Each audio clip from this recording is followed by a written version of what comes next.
नमस्कार, जय हिंद दोस्तों। एमपी ग्रुप 2 की 2306 पदों की इस भर्ती को देख के हजारों उम्मीदवार बहुत खुश हुए हैं।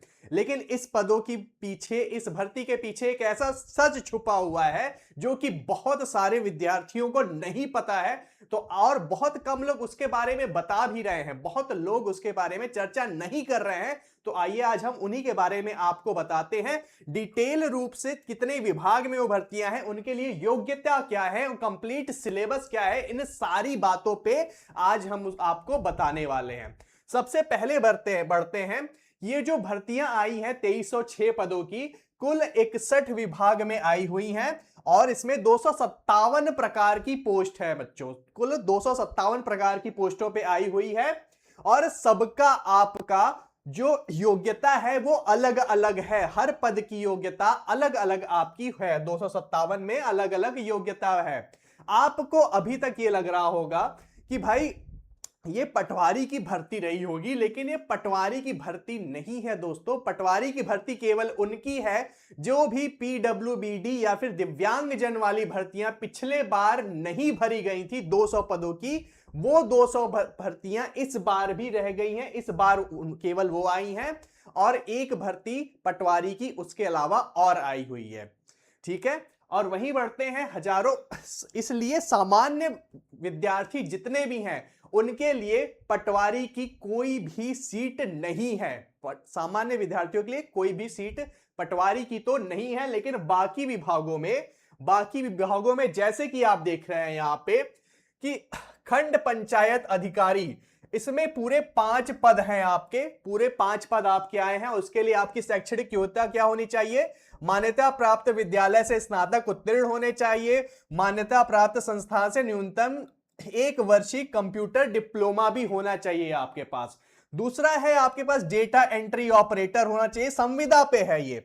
इसके लिए भी आपका यहां पे दिया हुआ है क्या क्या आपका होना चाहिए, योग्यता होनी चाहिए। वहीं आगे बढ़ते हैं।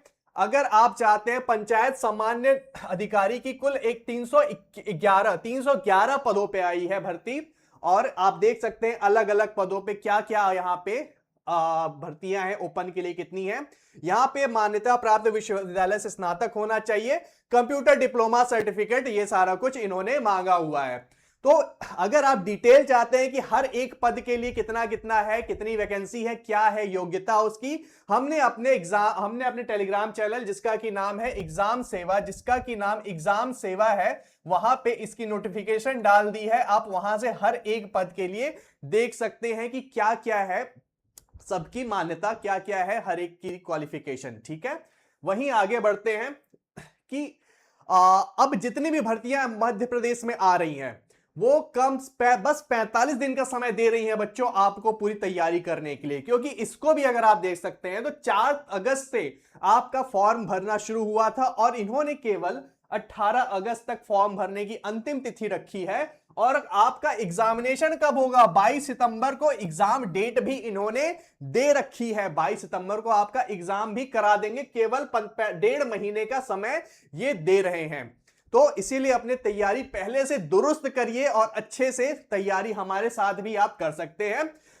अब बुनियादी योग्यता हर एक के लिए मैं अगर एक जनरलाइज बोलता हूं तो आप बोल सकते हैं कि आप ग्रेजुएशन, मैक्सिमम पोस्ट के लिए ग्रेजुएशन होना चाहिए। आयु सीमा 18 से 40 वर्ष की है। SC ST OBC के लिए 5 वर्ष की विशेष छूट मिली हुई है आपको। और तकनीकी योग्यता में CPCT है जिसमें कि आपको कंप्यूटर सर्टिफिकेट है, हिंदी इंग्लिश टाइपिंग है, या 1 वर्ष का कंप्यूटर डिप्लोमा होगा आपका। पटवारी दिव्यांग पद के लिए है, केवल 1 सीट आई है जो कि ओपन है।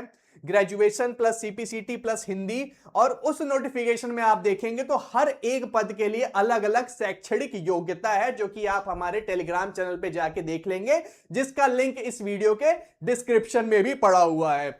वहीं आगे बढ़ते हैं।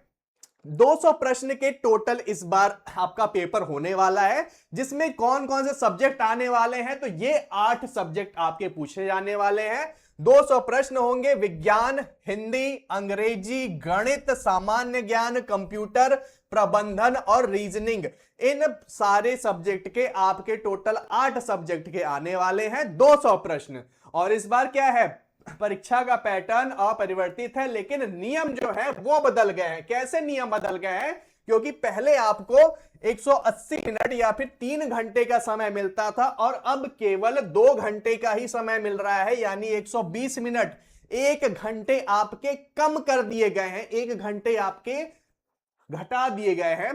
पहले कोई नेगेटिव नहीं मार्किंग होती थी, पहले आप नेगेटिव मार्किंग 0 होती थी और 1/4 की नेगेटिव मार्किंग हो रही है। तो भाई तुक्के लगाने वाले अब जानलेवा है, तुक्का नहीं लगाना है, तुक्का किसी भी एग्जाम में नहीं लगाना, जहां पे नेगेटिव मार्किंग है वहां पे तुक्का तो नहीं लगाना है।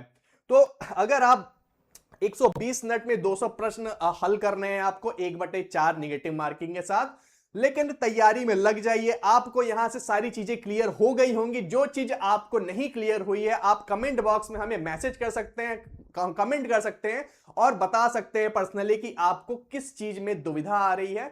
हमारे साथ इस चैनल को ज्वाइन कर लीजिए, सब्सक्राइब कर लीजिए और इसी तरह की इंफॉर्मेशन हमें यहाँ पे आपको मिलती रहेगी। तब तक के लिए जय हिंद, जय भारत।